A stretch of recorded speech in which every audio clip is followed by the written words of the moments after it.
begin by pointing out that across the world, COVID-19 has had impact on higher education in many ways. And one of those particular ways in which universities have been affected is to get into online teaching and online examination. Many universities, including other world-class universities across the world, did not have the experience of teaching online. Many of them did not have the experience of doing exams online, and therefore when there were lockdowns everywhere in the world, many countries closed the universities and other institutions, students and lecturers found themselves in uncertain waters, and therefore many of them began with experiments on what is it that they can do to continue teaching students. At the University of Nairobi, we began, of course, very quickly, within the first 1 or 2 weeks. The ICT department began by training lecturers on how to deliver online courses so that we could not interrupt the schedule that was in place.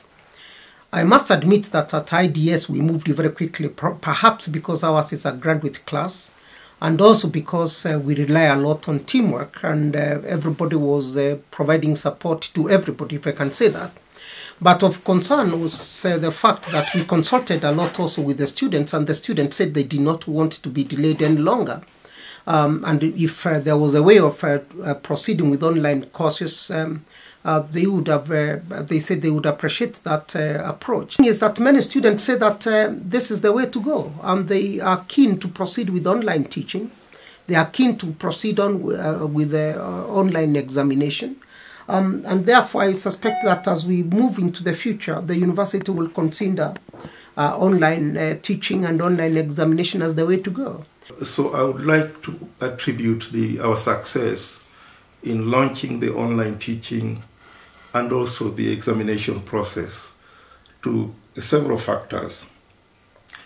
First, we had the advantage of having a collegial leadership of the director, Professor Karuti Kanyinga, who was able to mobilize the staff to engage in the process.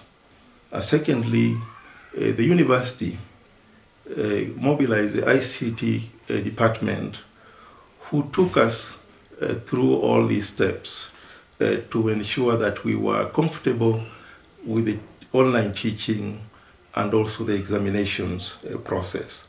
And generally, I think the university leadership was also in the forefront of encouraging and providing the necessary support so that the program could be launched. And of course, finally, let me also say that the IDS staff were quite responsive. The university quickly helped us get trained into Google Classroom, and we conducted our classes using Google Classroom. My experience was generally good. I think it was nice for us to be able to continue and not have a huge break before, just without interacting with the students. Of course, there was some connectivity issues, and sometimes as a teacher you feel like you don't have that connection.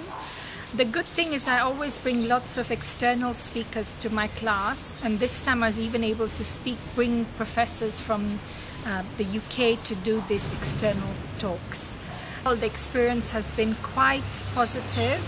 Of course, you miss that human connection, you miss the interaction, and you do feel that have the students really understood what they've been teaching you. But from what I've viewed in the exams, I think most of them did enjoy the lectures, and I get my own feedback besides the university feedback anonymized after the course, and I can say that even the students found the online thing quite useful. As for my experience on the online classes and the exams, I must say that it has been a very good experience from my end. We've had very supportive lecturers who have been there for us in terms of even being patient when it comes to the lectures. They've shown very high level of commitment. When we have cases of, say, internet issues, they've been there, they've supported the students, they've understood the kind of struggles we go through and tried to work through those struggles to make sure that we have a good experience in the entire process. But it would be even a good idea to incorporate this even for students who may not be in a position to go through with the